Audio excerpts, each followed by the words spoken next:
আলিপুর আবহাওয়া দপ্তর থেকে আবহাওয়া নিয়ে নিউ আপডেট দিল 2024-এ। 2009 সালের 25শে মে বিধ্বংসী ঘূর্ণিঝড় আয়লা পশ্চিমবঙ্গ উপকূলে আছড়ে পড়ে তছনছ করে দিয়েছিল। 2020 সালের মে মাসে 20 তারিখে অতি তীব্র ঘূর্ণিঝড় উমপুন আছড়ে পড়েছিল পশ্চিমবঙ্গ উপকূলে।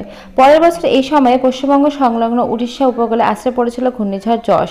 এবারেও মে মাসের শেষ লগ্ন ভোট পর্ব চলার মধ্যে বঙ্গোপসাগরে ঘূর্ণিঝড় রেমাল তৈরি হওয়ার আশঙ্কা আবহাওয়াবিদদের চিন্তার মধ্যে রেখেছে।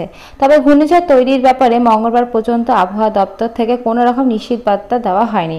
কেন্দ্রীয় আবহাওয়া দপ্তরের deputy director general Somnath Dutta জানিয়েছেন, কাল বৃহস্পতিবার বা তারপর থেকে ঘূর্ণিঝড় তৈরির সম্ভাবনার ব্যাপারে নিশ্চিত তথ্য দেওয়া যাবে বলে তারা আশা করছেন। প্রতি বৃহস্পতিবার কেন্দ্রীয় আবহাওয়া দপ্তর থেকে দেশের আবহাওয়া সংক্রান্ত দীর্ঘকালীন পূর্বাভাসের সাপ্তাহিক বার্তা জারি করা হয়। গত বৃহস্পতিবারে 9 মে পূর্বাভাস বলা হয়েছিল, 20 মের আশেপাশে দক্ষিণ আন্দামান সংলগ্ন বঙ্গোপসাগরে একটি নিম্নচাপ তৈরি হয়ে সেটি শক্তিশালী হওয়ার সম্ভাবনা আছে, তবে সেই সম্ভাবনা তুলনামূলকভাবে কম, 30% মতো বলে ওই বার্তা জানানো হয়েছিল। চলতি সপ্তাহে বার্তায় নিম্নচাপ তৈরির ব্যাপারে আরও নিশ্চিত তথ্য মিলবে বলে আশা করছেন আবহাওয়াবিদরা। এপ্রিল মে মাস বঙ্গোপসাগর ও আরব সাগরে ঘূর্ণিঝড় প্রবল হিসেবে চিহ্নিত।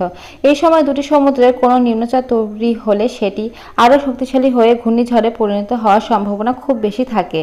সম্প্রতি বছরগুলিতে এপ্রিল মে মাসে কোনো না কোনো ঘূর্ণিঝড় তৈরি হয়েছে, কিন্তু এবারে মে মাসে প্রায় অর্ধেক সময় পার হয়ে গেলেও কোনো নিম্নচাপ বঙ্গোপসাগর বা আরব সাগরে তৈরি হয়নি। এই সময় বঙ্গোপসাগরের কোনো নিম্নচাপ তৈরি হলে সেটি দেশের পূর্ব উপকূলে অন্তর থেকে পশ্চিমবঙ্গ ছাড়া বাংলাদেশে বা মায়ানমারের দিকে সম্ভাবনা থাকে। তবে আবহাওয়াবিদদের মতে, মে মাসের দ্বিতীয়ার্ধে বঙ্গোপসাগরের কোনো ঘূর্ণিঝড় হলে উড়িষ্যা, পশ্চিমবঙ্গ ও বাংলাদেশের উপকূলের দিকে আসার সম্ভাবনা তুলনামূলক বেশি থাকে। মে মাসের 19 তারিখে নাগাদ বঙ্গোপসাগরে বর্ষা ঢুকে যাবে বলে আবহাওয়া দপ্তর আশা করছে। এই সময় কোনো ঘূর্ণিঝড় তৈরি হলে তা বর্ষাকে আগেই টেনে নিয়ে আসবে। 2009 সালে আয়লার সময় সেটি হয়েছিল।